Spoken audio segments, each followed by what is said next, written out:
আমার ফজরের নামাজ প্রায় কাজা হয়, জোহরের সাথে মিলিয়ে জোহরের আগে সেই 2 রাকাত ফজরের কাজা পড়ে নেই, আমার নামাজ কি কবুল হবে? এই পাবলিক অনেকেই আছে, ফজরের নামাজ জামাতের সাথে মসজিদে গিয়ে আদায় করার মতো মুসল্লি মুসলমানের সংখ্যা সমাজে অনেক না বেশি? সবচেয়ে কম মুসল্লি হয় কোন নামাজে? কারণ ইবলিস জানে এই নামাজটায় হাজির হলে অনেক বেশি ফজিলত পেয়ে যাবে, জোহরের নামাজের চাইতে এই নামাজে হাজির হওয়ার গুরুত্ব বেশি, মাগরিবে এশায় হাজির হওয়ার চাইতে ফজরে হাজির হওয়ার গুরুত্ব বেশি। এটা মাসআলা আপনি না জানলে কি হয়েছে, আপনার সাথে থাকা ইবলিস জানে, এই জন্য ইবলিসে ভোর রাতে আপনার ঠ্যাং টিপা শুরু করে। দেখবেন রাত 12টা 1টা 2টা পর্যন্ত ঘুম আসে না, ফেসবুক টিপতেছেন, ইউটিউব টিপতেছেন, মোবাইলে মুনাজাত ধরতেছেন, শয়তানের জিকির আজকার করতেছেন, এগুলো করতে করতে 12টা 1টা পর্যন্ত আপনার ঘুম আসে না। ঠিকই দেখবেন ফজরের আজানের আগ দিয়া দেখবেন এমন ঘুম আসে, অ্যালার্ম দিয়ে রাখলেও আর উঠতে মনে চায় না, ঠিক না বে ঠিক?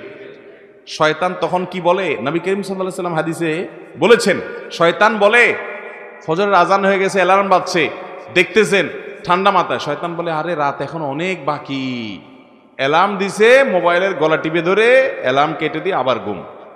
আছে না নাই? ফজর পড়তে পারে না। ভাইরা আমার, ফজরের গুরুত্ব অনেক বেশি।